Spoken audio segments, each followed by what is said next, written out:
Hi, this is Jody, and I'm here with Lauren. Thanks for joining Subject to Change. We're talking a little deeper with Doug and Emma about the 2041 project and science fiction and gaming. How does your history lend to this project? Yeah, good question. Uh, I mean, so I was always a science fiction fan. I was a Star Trek kid, and more than I was a Star Wars kid, and I was fascinated by sort of the socio-political, economic aspects of that future more than I was like the monster of the week. Great. So I think I've always, I guess, just been kind of a dreamer. All the science fiction I've read has always been like on the side of, or the stuff that I've enjoyed the most is the really sort of speculative stuff. So a lot of Ursula Le Guin. Yeah. She just like jettisons like plot and is just like, let's just play with this idea. And they're all just so thought-provoking. So I think a lot of it just came from engaging in that, and then realizing that maybe it was the convergence of all that with the feeling, as I'm going through middle age, like reality starts to feel like science fiction. So that like a bridge where I could then go like, oh, actually, like all this stuff I've been practicing, in the science fiction realm in my brain is actually now applicable, because this all feels really, like crazy speculative reality to me right now. I mean, I grew up reading about killer robots, but now we actually have killer robots, right? Yeah. Please don't forget to like, comment, and subscribe. When you see the little microphone in the lower right, click on that to learn more. We're so glad you're here. So we covered Doug's origin story. Here's Emma's. Emma, I'd really like to hear your answer to that question too. Is like, how did you where do you see like your sort of intellectual path into this? Right. I'll use that also as a springboard, because I realized I didn't answer your question, Jody, about what my next steps are. That's such a good Right. question. Yeah. So my background, my bachelor's degree also from SUNY Oneonta is in adolescent English education. And so I've always been fascinated, or I've always, come from this educational background. Mhm. And so I think throughout the course of this project, approached it from that sort of mindset of higher education is really cool because, and especially, teacher education is, because it's this like meta futurist sort of, and this is something I've been thinking about this whole project, is that, it's not only training the education, if you're teaching adolescents, you're not only training those future leaders of the world, but if you're training teachers, you're sort of doing that twice Right. over, and which is really cool. And so I think that's sort of where my thoughts were at the very beginning of this is, as somebody who was just fresh out of a teacher preparation program, I had already been thinking about this sort of meta futurist, what can I do to be part of that really long future. As for the specificity to a climate change initiative, that's something that I've always been drawn to, but I never really had direction in how to realize my own agency with it until I was working at the Science Discovery Center. And so when Doug proposed this project and asked if I wanted to be part of it, I was so excited to have this outlet. I've always shared, Doug, you were talking about those sort of buzzwords and emotions of young people in how they feel about climate change, and I was absolutely on that same page of anger, frustration, but a totally aimless anger and frustration. And so being a part of this project has given me direction and optimism and hope, which I certainly hope that this project is able to offer to others who participate in it. I don't know if I could trace a through line back further, but as for my next steps, I am on the job hunt. My master's degree that I just graduated with is in museum studies, and so I am casting a wide net, not only to formal teaching positions, but also informal education positions in museums or museum adjacent institutions. The museum connections, that's really interesting. Well, that whole museum studies is really fascinating because the tendency is to be historic and past looking, but the reality is that, you know, I used to work for Mystic Seaport Museum, right, which is all about the history of, I used to demonstrate the sails on the Charles W. Morgan and do all the stuff like that. Really cool. But they have to reflect on the past with an eye to the future. And I'm sorry, my cat is so demanding right now. But how do you meld those? And climate change is definitely a part of it, because that's going to impact maintaining those resources. It's going to impact our understanding of, like, what was the validity of hunting whales, and how does that relate to energy, and how does that relate to our future energy? How do we need to retool our thought process there? We've talked about how we're each of us world builders. I think that, like, one of the things that we're going through as a species right now is coming to terms with the fact that we are world builders, and we have been building our world for a long time. And we have actually been building it towards an unlivable apocalypse, right? But that we, you know, that we have that power. And so if we have the power to damage it, maybe we have the power to repair it. But you know, and of course, you're going to get a lot of agreement and disagreement about that, because it starts taking us into things like geoengineering, which we accept in our timeline as just a reality, that you're going to need to build seawalls, you're going to have to sequester carbon. And what is it about gaming that helps us to do this? So, but I think there's a lot of signs that people are thinking about that. And I think gaming is one of those signs too. One thing that I've noticed is just like this recent wave of popularity in board games. You have all these games that are like, that people love to play, that are called resource management games. Boring. It sounds so boring, right? What's a resource No, management game? like Settlers of Catan, right? Like Firefly, which is, you know, like Scythe. They're all games that are world building games that change every time you play them, and it's all about identifying what resources are important and how you can trade them in collaboration to get to the end result that you're seeking. Yeah, and it's like, isn't that? I mean, it's like, I think the interest in that is really, really interesting, because I think that's the challenge we're facing. We realize that we are in a sort of a limited universe, like our little world, and there are limited resources, and we could all lose. And sorry, part of the fascination with those board games, and I'm glad you brought that up, is that they allow you to see the resource management, and the systems of our society have actively created circumstances where you cannot see the resource management. And I think that that's what's so fascinating about playing those games. Not only do you have a hand in it, but it's visible. And that's one of the things that I'm hoping in whatever future comes to be, is actually prevalent, an understanding of resource management. So when we're producing energy, it's in a district circumstance that we can actually see and visit. And our recycling center or our waste management center, first of all, is much smaller, but is also actually feeding the soil of our own community in its processes. And to that point, we can visit it. The Economist just promoted an article just today about how we're going to feed 9 billion people, and how our resources don't currently account for that. So how are we going to change our agricultural practices? So like you're saying, Jody, like, and you guys are saying, like, how are we going to build that in?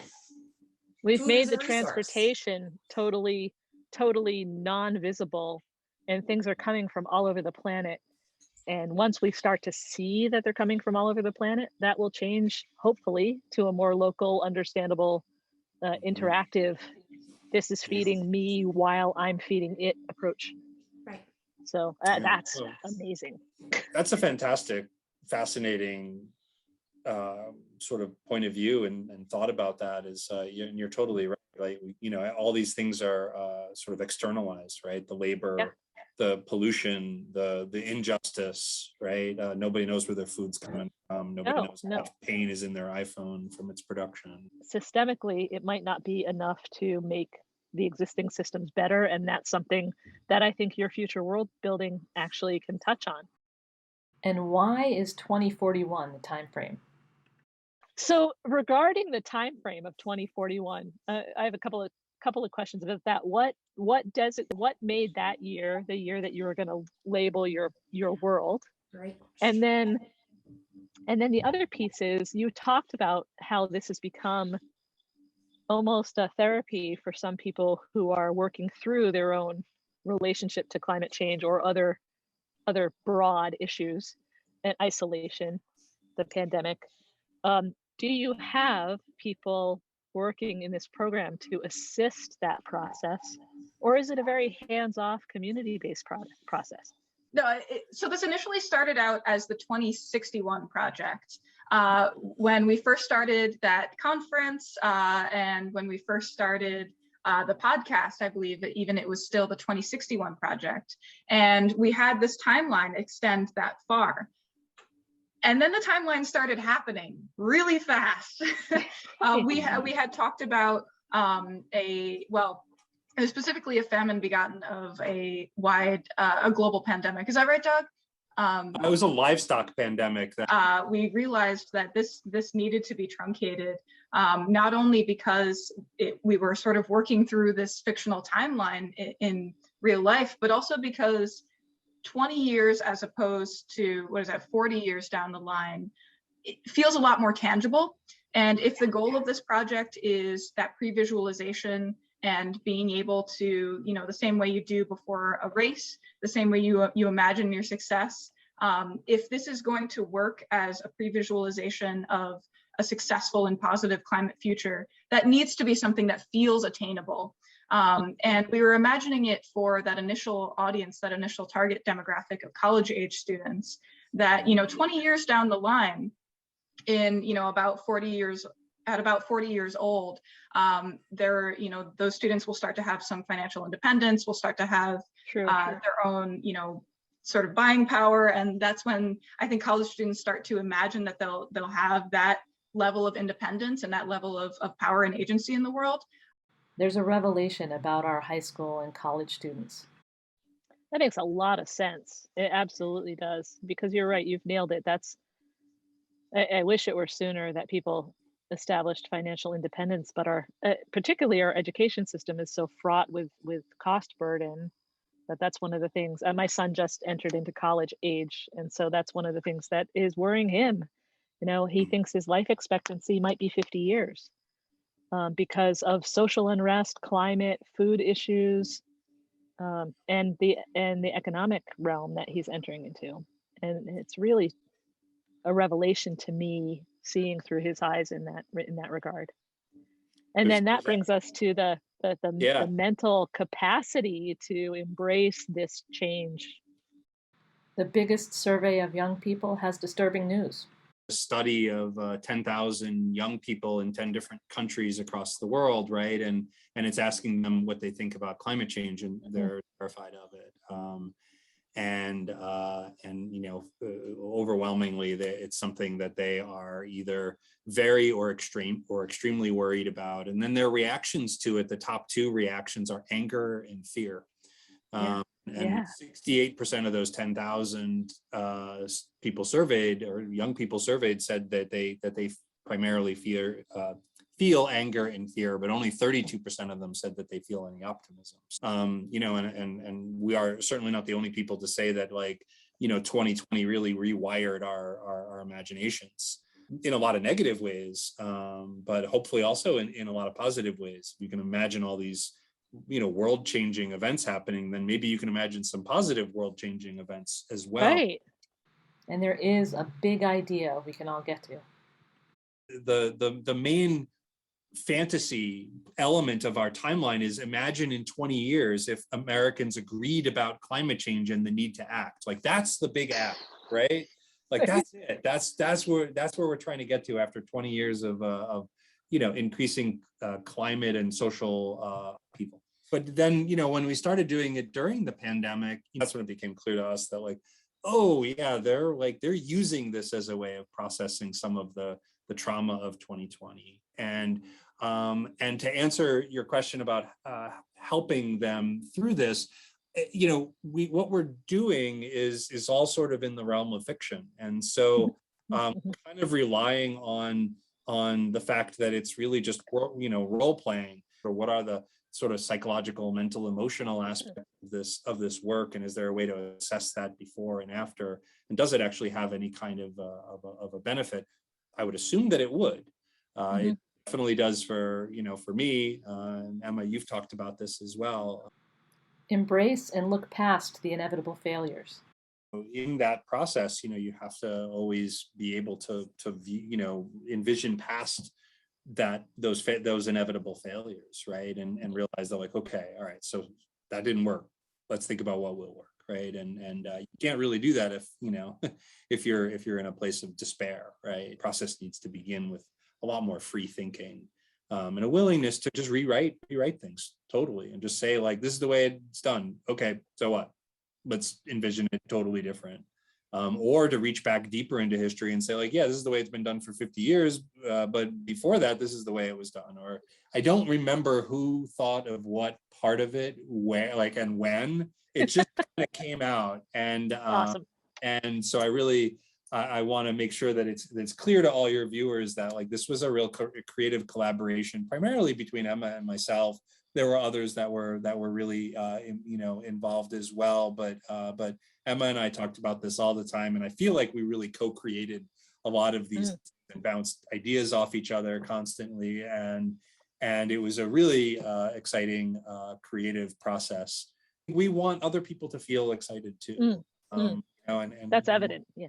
Right, you know, let's world build the future together, and let's have fun with it, and let's create a future vision that we actually want to fight for, instead of, like, going, like, well, you know, how can we make capitalism less deadly? You know, it's like no, I don't think you can. Like, let's blow this whole thing open. Even if capitalism may have a role to play, it'll be, you know, we'll write the rules to that. So what do you see as humankind's role?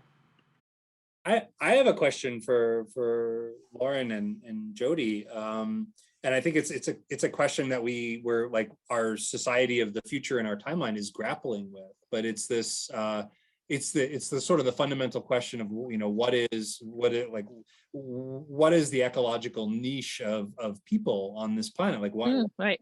You know, why did evolution, you know, bend towards intelligence, or was that just like a terrible mistake? You know, from the point of view of the Earth. But if it's not, like, what's, you know, what is the purpose there? And I think there's still those two fundamental ideas about, like, what environmentalism is, right? And one of them is sort of like hands off, just let nature do its thing, right? And that's, you know, and that leads to, you know, I don't know, wildlife preserves, and, you know, and Earth First and things like that. And then there's another sort of school of thought, which is what you're talking about, is sort of like accepting our role as being the intelligent shapers of these natural systems, but also being intelligent to recognize the natural patterns and work to accentuate those, to support those instead of against them. But I'm just kind of curious as to where you come down on those two sort of very different approaches. Lauren shares about being stewards and shapers. I was just going to say, I've always been more inspired by the principles of the 7 generations. So in my mind, it goes more in that direction, because I think that we're stewards, shaper. Let me put it this way. In the ideal world, we would be stewards and shapers. We're clearly desecrators at the moment. So, you know, right-minding and inspiring that direction of thinking. I mean, it's crazy to think about how, when we were colonizing this country, I mean, really, we even overtook, we overpowered, you know, the stewards that were here. And, you know, since that time, when we were capitalizing on everything, people, place, and thing, right? And so I don't know, I think that if it had just gone in the other direction, we'd be seeing a very different world. And Jody talks about learning from ants. I actually fall to yet a third, I think, kind of approach, because I think arrogance has gotten in our way tremendously. And I don't believe we're stewards of the environment. I believe that we are part of the environment. And until we recognize that we're not in charge, we're doomed. We have to work with the systems because we are nature. We are just like ants. You know, and the difference is, and this is an E.O. Wilson quote, ants have a biomass that's greater than the human biomass right now on this planet, yet ants manage to exist and build colonies and propagate, and they actually heal the soil in the process. If we could learn that skill from ants, then we would be working with the systems that are limited and that are perfectly able to meet the needs, so long as we work within the rules of the systems. Interesting. Oh, thank you. Those are both really awesome perspectives. A lot to think about too. Fantastic question. What a great interview. Thanks for joining us. Till next time. Really appreciate it, and we're just thrilled to be able to engage in this project, but also just to share it with people.